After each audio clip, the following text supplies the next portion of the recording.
यह भारत का हिस्सा भले ही न हो, लेकिन सभ्यतागत रूप से सिंध हमेशा भारत का हिस्सा रहेगा। और जहां तक जमीन की बात है तो बॉर्डर्स तो बदल सकते हैं, क्या पता कल को सिंध भारत में फिर से वापस आ जाए। शुरुआत से हो रही है, ऑपरेशन सिंदूर के बाद ज्यादा हो गई। अब राजनाथ सिंह ने फिर ये बयान दे दिया है। क्या ये सच में ऐसा कुछ है सरकार के मन में? अंकुर जी, देखिए, आपने सही कहा कि ऑपरेशन सिंदूर के बाद ये इस तरह के बयानात लगातार आ रहे हैं।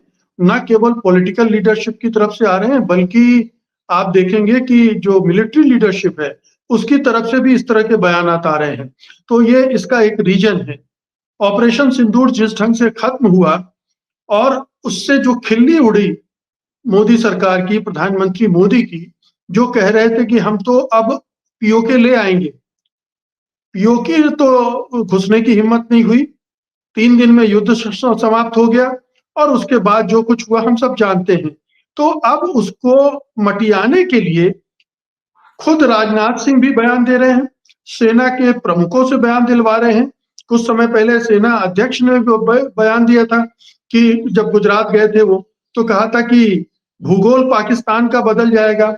अब राजनाथ सिंह ये कह रहे हैं, कभी वो ये कहते हैं कि बाल्टिस्तान मिल जाएगा, कभी पीओके मिल जाएगा, कभी बलूचिस्तान हमारे देश में शामिल हो जाएगा। और अब ये नया राग अलापा है कि सिंध, चूंकि सिंधु देश कभी भारत का हिस्सा होता था, तो वो भी भारत में मिलने के लिए उतावला है।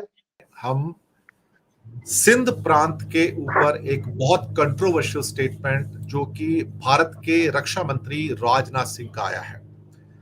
राजनाथ सिंह ने एक कार्यक्रम के दौरान कहा कि सिविलाइजेशनल तौर पर तो सिंध हमारा ही प्रांत है और कब क्या पता भविष्य में जल्दी ही हमारी सीमा बदल जाए, बॉर्डर बदल जाए और सिंध भारत का हिस्सा बन जाए।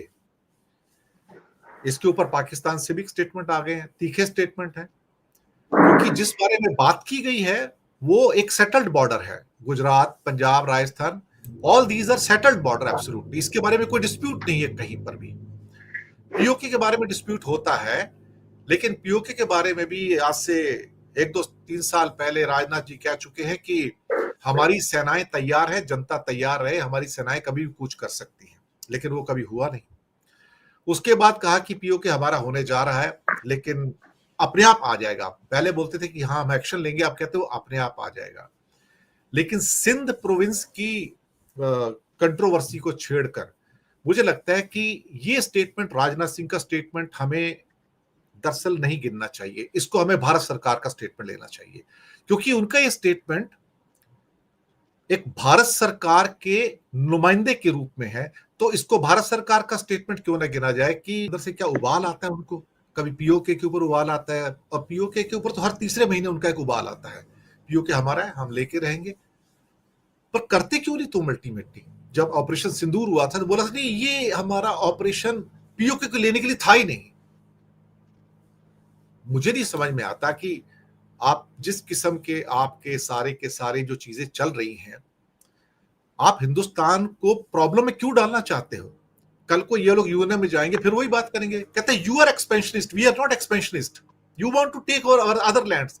जो बात कही, जो मैंने भी कही थी, प्रोफेसर साहब ने कही कि सेटल्ड बॉर्डर है सर, वो उसके ऊपर कोई डिस्प्यूट नहीं है, और आप कहते हैं कि भारत का बॉर्डर बदल सकता है। मुझे लगता है कि there is something wrong with this government, और शायद उसका खामियाजा हमें अपनी कूटनीति के अंदर, फॉरेन पॉलिसी के अंदर थोड़ी और चोट खाकर मिलेगा, तभी हम समझेंगे। हम समझ नहीं पा रहे कि हम एक के बाद एक ब्लंडर करते चले जा रहे हैं। ये मूर्खतापूर्ण चीज है सर। अगर नहीं समझ आता अपना मुंह बंद रखिए ये कूटनीति के अंदर से। राकेश मिश्रा जी। देखिए, जब भी कोई इतना सीनियर मिनिस्टर या कोई भी मंत्री सरकार का कोई ऐसा वक्तव्य देता है तो उसको सरकार का ही वक्तव्य माना जाता है। कहीं ना कहीं पर उसके बारे में डिस्कशन तो हुई होगी। ये इसको हम ऑफ द कफ रिमार्क नहीं कह सकते। अब इसमें उन्होंने कहा क्या है कि हमारी उनके साथ सिविलाइजेशनल हिस्टोरिकल सांझ है। आप हमें पता है कि सिंध जो है उसका लास्ट हिंदू राजा राजा दाहर था, 712 में वो खत्म हो गया। उसके बाद वहां पर इस्लाम आ गया और सिंध की जो टोटल तकरीबन 6 करोड़ पॉपुलेशन है, उसमें 94% मुस्लिम पॉपुलेशन है। तो तकरीबन समझ लो 5 करोड़ 60 लाख मुस्लिम पॉपुलेशन है। वहां पर पिछले 1300 साल में मुस्लिम्स हैं, इस्लाम है, तो सिविलाइजेशनल कनेक्ट कहाँ रह गया है? अगर आप सिविलाइजेशनल कनेक्ट की ही बात करते हैं तो फिर पंजाब के साथ भी बहुत ज्यादा सिविलाइजेशनल कनेक्ट है, तो फिर गिलगित बाल्टिस्तान के साथ भी बड़ा तगड़ा कांटेक्ट है। और फिर ये भी आप कह रहे हैं कि जो भी लोग सिंध को एक पवित्र नदी मानते हैं तो वो सब हमारे हैं। तो अगर अब ऐसा है तो सिंध नदी तो पूरे पाकिस्तान में से गुजरती है, from this end to that end. तो आप ये कहने से पहले ये सोच लीजिए कि हमारा सिविलाइजेशनल कांटेक्ट क्या है, उसमें बचा है कुछ या नहीं बचा। अब दूसरी बात ये है, आप कहते हैं कि हमारे नेशनल एंथम में है पंजाब सिंध गुजरात मराठा, तो गुजरात जो है पाकिस्तान में भी है, तो सिंध जो है अगर पाकिस्तान में है तो गुजरात भी है पाकिस्तान में। दूसरा ये कहा जाता है कि एल.के. अडवाणी वहां से आए और वहां से सिंधी डायस्पोरा बहुत इंडिया में आया ड्यूरिंग पार्टीशन, एग्रीड, आया बहुत ज्यादा। लेकिन वो भी अपनी सिंध पर जो पुराने सिंधी होते थे, हमारे आपके यहाँ पर पंजाब में तो बहुत थे, उनकी भाषा भी डिफरेंट थी, उनका कल्चर भी डिफरेंट था, वो सारा खत्म हो गया। मतलब 90% वो इंडियन मेन स्ट्रीम कल्चर के अंदर शामिल हो। तो शुरुआत से हो रही है, ऑपरेशन सिंदूर के बाद ज्यादा हो गई, अब राजनाथ सिंह ने फिर ये बयान दे दिया है। क्या ये सच में ऐसा कुछ है सरकार के मन में? अंकुर जी, देखिए आपने सही कहा कि ऑपरेशन सिंदूर के बाद ये इस तरह के बयानात लगातार आ रहे हैं। न केवल पॉलिटिकल लीडरशिप की तरफ से आ रहे हैं, बल्कि आप देखेंगे कि जो मिलिट्री लीडरशिप है उसकी तरफ से भी इस तरह के बयानात आ रहे हैं। तो ये इसका एक रीजन है। ऑपरेशन सिंदूर जिस ढंग से खत्म हुआ और उससे जो खिल्ली उड़ी मोदी सरकार की, प्रधानमंत्री मोदी की, जो कह रहे थे कि हम तो अब पीओके ले आएंगे, पीओके तो घुसने की हिम्मत नहीं हुई। 3 दिन में युद्ध समाप्त हो गया और उसके बाद जो कुछ हुआ हम सब जानते हैं। तो अब उसको मटियाने के लिए खुद राजनाथ सिंह भी बयान दे रहे हैं, सेना के प्रमुखों से बयान दिलवा रहे हैं। कुछ समय पहले सेना अध्यक्ष ने बयान दिया था कि जब गुजरात गए थे वो, तो कहा था कि भूगोल पाकिस्तान का बदल जाएगा। अब राजनाथ सिंह ये कह रहे हैं, कभी वो ये कहते हैं कि बाल्टिस्तान मिल जाएगा, कभी पीओके मिल जाएगा, कभी बलूचिस्तान हमारे देश में शामिल हो जाएगा, और अब ये नया राग अलापा है कि सिंध, चूंकि सिंधु देश कभी भारत का हिस्सा होता था तो वो भी भारत में मिलने के लिए उतावला है। ये सब कुछ देखिए, ये जो है उन्होंने कहा है, ये सिंधी समुदाय का एक कार्यक्रम था, उसमें उन्होंने उनको खुश करने के लिए, और जो राष्ट्रवादी बिरादरी है जिसकी आंखों में पाकिस्तान हमेशा खटकता रहता है, उसको खुश करने के लिए है। एक नरेटिव बनाया जा रहा है कि भारत बहुत शक्तिशाली है, पाकिस्तान को नेस्तनाबूद कर देगा, पाकिस्तान के हिस्से को मिला लेगा, या पाकिस्तान विघटन के कगार पर है, उसके सारे जो प्रांत हैं, पंजाब को छोड़कर सारे सूबे अलग होने को तैयार बैठे हैं, और जब अलग होंगे तो वो भारत के साथ शामिल हो जाएंगे। अब ये कपोल कल्पना है, ये अंध राष्ट्रवादियों के दिमाग में एक अखंड भारत की एक झूठी कल्पना है, एक ऐसा सब्ज बाग है जिसको वो अपने मतदाताओं को बता बता कर रिझाते हैं, जो कि कभी भी सच नहीं होने वाला है। देखिए, पहली बात तो यह है कि राजनाथ सिंह का ये बयान संयुक्त राष्ट्र के चार्टर का उल्लंघन है सीधे सीधे। पाकिस्तान एक संप्रभु राज्य है। अगर आप उसकी किसी हिस्से को भारत में शामिल करने की बात करते हैं, उसकी भौगोलिक सीमा को बदलने की बात करते हैं, तो ये आक्रामक कार्रवाई है, ये विस्तारवादी नीति है। और भारत ये कहता रहा कि हम तो विस्तारवादी है नहीं, हम तो कहीं आक्रमण नहीं करना चाहते।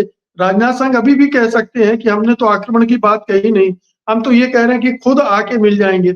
अरे कैसे मिल जाएंगे? सिंध की आबादी का केवल 7% हिंदू है और बाकी मुस्लिम है। क्या मुसलमान देख नहीं रहे कि भारत में उनके भाइयों के साथ क्या हो रहा है? कश्मीर में किस तरह से उनके साथ सलूक हो रहा है, देश के विभिन्न हिस्सों में कहीं बुलडोजर चल रहे हैं, कहीं मॉब लिंचिंग हो रही है, कहीं उनकी नागरिकता हड़पने की मुकेश कोशिश सर हो रही है। मुकेश सर, तो सलूक तो उनके यहाँ पर कुछ खास नहीं हो रहा, वो हमारे यहाँ फील करके कुछ ज्यादा कुछ खास नहीं कर पाएंगे। अब कश्मीर का उनके कश्मीर में भी क्या हालात है वो अलग बात है।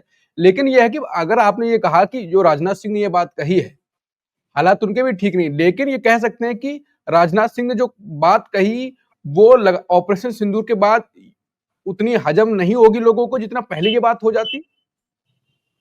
पहले तो एक माहौल था जिसमें पीओके के बारे में जब सदन के अंदर अमित शाह ने बयान दिया था तो लोगों को भरोसा हो रहा था कि भारत शक्तिशाली देश है और जिस तरह से उसने कुछ सर्जिकल स्ट्राइक वगैरह की है वो घुस सकता है वहां। और चुनाव के पहले इसकी संभावना बहुत देखी भी जा रही थी, लोकसभा चुनाव के पहले। लेकिन ऑपरेशन सिंदूर ने वो जो धारणा बनाई हुई थी उन्होंने, उसकी चिंदियां उड़ गई, उसकी धज्जियां उड़ गई और ये समझ में आ गया कि ये भारत के बस का बात नहीं है, मोदी सरकार के वश की बात नहीं है कि वो पाकिस्तान से कोई उसका हिस्सा छीन कर अपने देश में मिला सके। इसलिए भारत सरकार, मोदी सरकार की लैंग्वेज को आप थोड़ा रीड कीजिए, वो बदली हुई भाषा में बोल रहे हैं। वो ये नहीं बोल रहे हैं कि हम उनसे वापस ले लेंगे, हम छीन लेंगे, वो बोल रहे हैं वो खुद आकर मिल जाएंगे। आप देखिए, आक्रमण की बात नहीं की जा रही है, छीन कर लाने की बात नहीं हो रही है, अपनी भूमि को फिर से हासिल करने की बात नहीं हो रही। बात ये हो रही कि वहां खुद इतना विद्रोह होगा कि वो भारत में आकर मिल जाएंगे। अब ये अपने आप में बहुत हास्यास्पद मजाकिया बयान है जिसका कोई आधार नहीं है। पाकिस्तान कितना भी कमजोर हो, उसकी सेना इतनी मजबूत है कि वो किसी भी सूबे को कुचल कर अपने देश में शामिल रखेगी, उसको अलग होने का मौका नहीं देगी। आप देख रहे हैं कि बलूचिस्तान में कितने सालों से क्या हो रहा है, खैर पख्तूनख्वा में क्या हो रहा है, ये तमाम चीजें हो रही है। तो ये दरअसल भारत में जो राष्ट्रवादी, तथाकथित राष्ट्रवादी हैं, हिंदुत्ववादी कहना ज्यादा ठीक होगा, उनको रिझाने की कोशिश है, उनको लुभाने की कोशिश है। और देखिए, हमें याद रखना चाहिए कि जब देश का बंटवारा हुआ था और सिंधी वहां से भाग भाग कर आए थे तो यहाँ के हिंदू समुदाय ने उनके साथ अछूतों जैसा व्यवहार किया था, उनके साथ उन्हें म्लेच्छ कहा था, उनसे संबंध नहीं रख रहे थे। ये तो बाद में लंबे संघर्ष के बाद सिंधी समुदाय भारत में अपने आप को एडजस्ट कर पाया है और अभी भी कई इलाकों में सिंधी समुदाय के साथ कोई बहुत अच्छा व्यवहार नहीं होता है, उनको हिकारत की नजर से अभी भी बहुत सारे हिस्सों में देखा जाता है। हम सिंध प्रांत के ऊपर एक बहुत कंट्रोवर्शियल स्टेटमेंट जो कि भारत के रक्षा मंत्री राजनाथ सिंह का आया है। राजनाथ सिंह ने एक कार्यक्रम के दौरान कहा कि सिविलाइजेशनल तौर पर तो सिंध हमारा ही प्रांत है और कब क्या पता भविष्य में जल्दी ही हमारी सीमा बदल जाए, बॉर्डर बदल जाए और सिंध भारत का हिस्सा बन जाए। इसके ऊपर पाकिस्तान से भी स्टेटमेंट आ गए हैं, तीखे स्टेटमेंट है, क्योंकि जिस बारे में बात की गई है वो एक सेटल्ड बॉर्डर है। Gujarat, Punjab, Rajasthan, all these are settled border absolutely. इसके बारे में कोई डिस्प्यूट नहीं है कहीं पर भी। पीओके के बारे में डिस्प्यूट होता है, लेकिन पीओके के बारे में भी आज से 1-2-3 साल पहले राजनाथ जी कह चुके हैं कि हमारी सेनाएं तैयार है, जनता तैयार रहे, हमारी सेनाएं कभी भी कूच कर सकती हैं, लेकिन वो कभी हुआ नहीं। उसके बाद कहा कि पीओके हमारा होने जा रहा है लेकिन अपने आप आ जाएगा। पहले बोलते थे कि हाँ हम एक्शन लेंगे, आप कहते हो अपने आप आ जाएगा। लेकिन सिंध प्रोविंस की कंट्रोवर्सी को छेड़कर मुझे लगता है कि ये स्टेटमेंट, राजनाथ सिंह का स्टेटमेंट, हमें दरअसल नहीं गिनना चाहिए। इसको हमें भारत सरकार का स्टेटमेंट लेना चाहिए, क्योंकि उनका ये स्टेटमेंट एक भारत सरकार के नुमाइंदे के रूप में है। तो इसको भारत सरकार का स्टेटमेंट क्यों ना गिना जाए कि भारत सरकार अब क्या एक एग्रेसिव इंटेंट के तौर पर वो अखंड भारत हिंदू राष्ट्र के निर्माण के लिए अब एक एक करके क्या पाकिस्तान के हिस्सों को भारत में मिलाना चाहती है। पीओके की बात तो हो ही रही है, अब सिंध की बात है। ये पहली बार क्वेश्चन उठा है सिंध का, इससे पहले कभी भी सिंध के बारे में कभी सवाल उठा ही नहीं था, ना ही पाकिस्तान के पंजाब के बारे में सवाल उठा था, लेकिन अब सवाल उठे हैं। इससे पहले मोरक्को के अंदर जब अब इनकी एक कम्युनिटी के सामने इनके मीटिंग चल रही थी, तब राजनाथ सिंह ने कुछ समय पहले एक बयान दिया था कि पीओके तो अपने आप ही भारत में आ जाएगा, हमें लाने की जरूरत नहीं, वो लोग डिमांड कर रहे हैं। तो फिर इस ढंग से डिमांड तो इंडिया में भी बहुत सारे लोग कर रहे हैं, अलग अलग क्षेत्रों की। खालिस्तान की डिमांड भी हो रही है और ना जाने किसी और चीज की भी डिमांड भी हो रही है। तब आप क्या करोगे? तो क्या डिमांड होने को यह समझा जाए कि वो आपसे मिल जाएंगे? देखिए, हमें एक बात समझना होगा कि पाकिस्तान कोई बकरी का बच्चा तो है नहीं, या कोई भी पड़ोसी देश बकरी का बच्चा तो है नहीं। कल को आप कहें कि भूटान हमारे से मिल जाएगा क्योंकि हमारी सभ्यता के अनुसार वो हमारा हिस्सा था, नेपाल हमारे में मिल जाए वो हमारा हिस्सा था। ये तो एक एक्सपेंशनिस्ट इंटेंट का एक किस्म से अब मुझे लगता है कि दांत दिखाने की बारी आ चुकी है सरकार के द्वारा। ये एक डेंजरस प्रेसिडेंट है, इसको लाइटली नहीं लेना होगा, इसको सीरियसली लेना होगा। कहीं ना कहीं इसके अंदर वो आरएसएस के जो सारे स्टेटमेंट है अखंड भारत के या अखंड हिंदू राष्ट्र के, उसके वो इंटेंट छुपे हुए हैं और उसको एक एक करके पन्ना उस किताब का पलटा जा रहा है। But it's extremely dangerous trend in today's you can say times and periods. ये चीजें शायद और ज्यादा तलखियां पैदा कर सकती हैं, और पाकिस्तान के तीखे स्टेटमेंट नॉर्थ ईस्ट के बारे में, इंडिया के बारे में जो आए हैं, वो भी शायद बहुत चुभेंगे कुछ लोगों को। लेकिन इस किस्म के स्टेटमेंट की जरूरत क्या है? Why it should be given? और मैं समझता हूं कि राजनाथ सिंह ने ये स्टेटमेंट ऐसे नहीं दिया है, ऊपर से परमिशन लेकर ये स्टेटमेंट आया है। ये सोचा समझा स्टेटमेंट है, इसे आप अचानक मुंह से निकला हुआ शब्द नहीं कह सकते, क्योंकि वहां पर राजनाथ ने पूरी बैकग्राउंड दिया है कि अडवाणी जी क्या कहते थे, वो उसके बारे में क्या सोचते थे, ये कैसे हो गया, उसकी नदी कैसी थी, उसको पवित्र मानते थे, ये हमारा हिस्सा था। तो एक अचानक निकला हुआ मुंह से शब्द नहीं है, इट्स ए वेल प्लान्ड, और पीछे पूरी पृष्ठभूमि दी गई है। शायद सोचने की जरूरत है कि हम किस दिशा में जा रहे हैं। हम अपने एक्सपेंशनिस्ट इंटेंट को शो कर रहे हैं। कई बार कहा जाता है कि भारत ने कभी किसी पर आक्रमण नहीं किया, लेकिन आपके इंटेंट ऐसे हैं जो लोगों को विचलित करेंगे, चाहे कोई भी देश हो। आज अगर पाकिस्तान के सिंध के बारे में कहा जा रहा है, कल नेपाल के बारे में कहा जाएगा, परसों भूटान के बारे में कहा जाएगा, हो सकता है किसी और देश के किसी और हिस्से के बारे में भी कहा जाए। I think BJP is showing it's teeth in very very dangerous you can say form. बातचीत करने के लिए प्रोफेसर मोहम्मद खालिद साहब पंजाब से। देखिए, जब भी कोई इतना सीनियर मिनिस्टर या कोई भी मंत्री सरकार का कोई ऐसा वक्तव्य देता है, तो उसको सरकार का ही वक्तव्य माना जाता है। कहीं ना कहीं पर उसके बारे में डिस्कशन तो हुई होगी। ये इसको हम ऑफ द कफ रिमार्क नहीं कह सकते। अब इसमें उन्होंने कहा क्या है कि हमारी उनके साथ सिविलाइजेशनल हिस्टोरिकल सांझ है। आप हमें पता है कि सिंध जो है उसका लास्ट हिंदू राजा राजा दाहर था, 712 में वो खत्म हो गया। उसके बाद वहां पर इस्लाम आ गया, और सिंध की जो टोटल तकरीबन 6 करोड़ पॉपुलेशन है, उसमें 94% मुस्लिम पॉपुलेशन है। तो तकरीबन समझ लो 5 करोड़ 60 लाख मुस्लिम पॉपुलेशन है। वहां पर पिछले 1300 साल में मुस्लिम्स हैं, इस्लाम है, तो सिविलाइजेशनल कनेक्ट कहाँ रह गया है? अगर आप सिविलाइजेशनल कनेक्ट की ही बात करते हैं, तो फिर पंजाब के साथ भी बहुत ज्यादा सिविलाइजेशनल कनेक्ट है। तो फिर गिलगित बाल्टिस्तान के साथ भी बड़ा तगड़ा कांटेक्ट है। और फिर ये भी आप कह रहे हैं कि जो भी लोग सिंध को एक पवित्र नदी मानते हैं, तो वो सब हमारे हैं। तो अगर अब ऐसा है, तो सिंध नदी तो पूरे पाकिस्तान में से गुजरती है, from this end to that end. तो आप ये कहने से पहले ये सोच लीजिए कि हमारा सिविलाइजेशनल कांटेक्ट क्या है, उसमें बचा है कुछ या नहीं बचा। अब दूसरी बात ये है, आप कहते हैं कि हमारे नेशनल एंथम में है पंजाब सिंध गुजरात मराठा, तो गुजरात जो है पाकिस्तान में भी है, तो सिंध जो है अगर पाकिस्तान में है तो गुजरात भी है पाकिस्तान। दूसरा ये कहा जाता है कि एल.के. अडवाणी वहां से आए और वहां से सिंधी डायस्पोरा बहुत इंडिया में आया ड्यूरिंग पार्टीशन, एग्रीड, आया बहुत ज्यादा। लेकिन वो भी अपनी सिंध पर जो पुराने सिंधी होते थे, हमारे आपके यहाँ पर पंजाब में तो बहुत थे, उनकी भाषा भी डिफरेंट थी, उनका कल्चर भी डिफरेंट था, वो सारा खत्म हो गया। मतलब 90% वो इंडियन मेन स्ट्रीम कल्चर के अंदर शामिल हो, उनका ड्रेस भी बदल गया, उसकी लैंग्वेज भी बदल गई है, बड़ा कुछ बदल गया है। तो अगर आप ये कहें कि क्योंकि हमारे राष्ट्रीय गान में है तो इसलिए उसको पूरा करना है, ये चीज वोरा साहब इन्होंने आप कही है। इससे पहले मेरा ख्याल है योगी आदित्यनाथ भी ये बात कर चुके हैं सिंध के बारे में और इसके बारे में।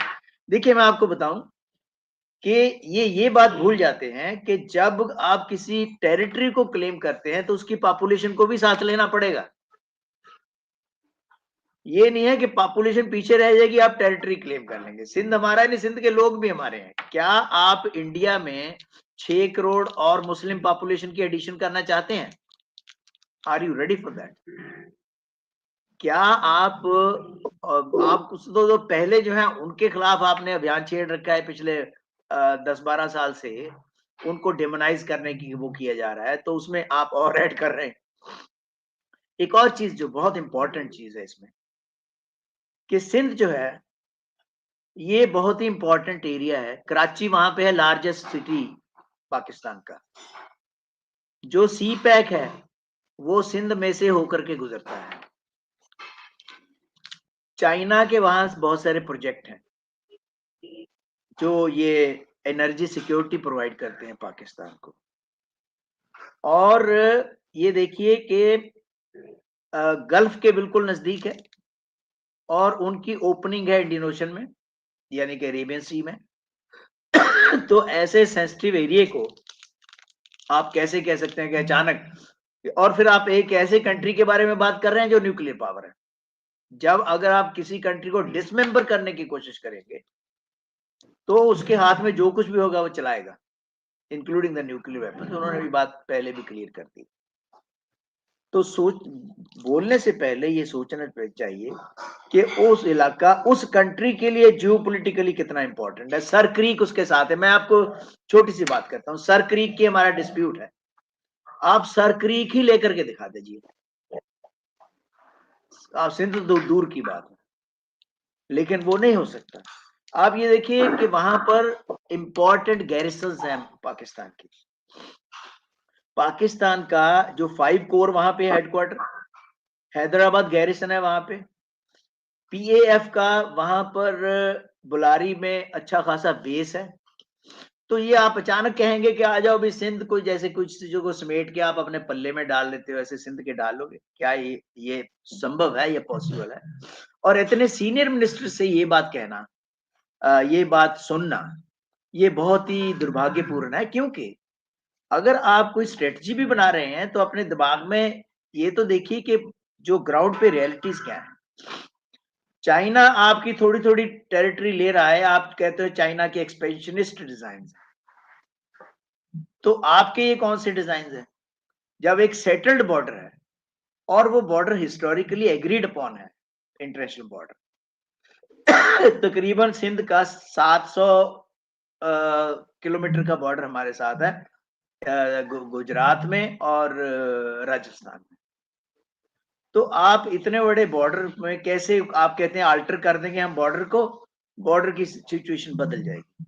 तो ये चीजें बहुत सब सोचने की हैं इन लोगों के लिए भी, कि ये जो लोग ऐसे ऐसे बोल देते हैं, और हमारे लिए भी कि क्या हम अपनी जो इंटरनेशनल इमेज है उसके साथ खिलवाड़ तो नहीं कर रहे हैं ये प्रोजेक्ट करके कि हम भी उसी तरह से एक्सपेंशनिस्ट है जैसे फॉर एग्जांपल इसराइल है, या हम चाइना को अक्यूज करते हैं।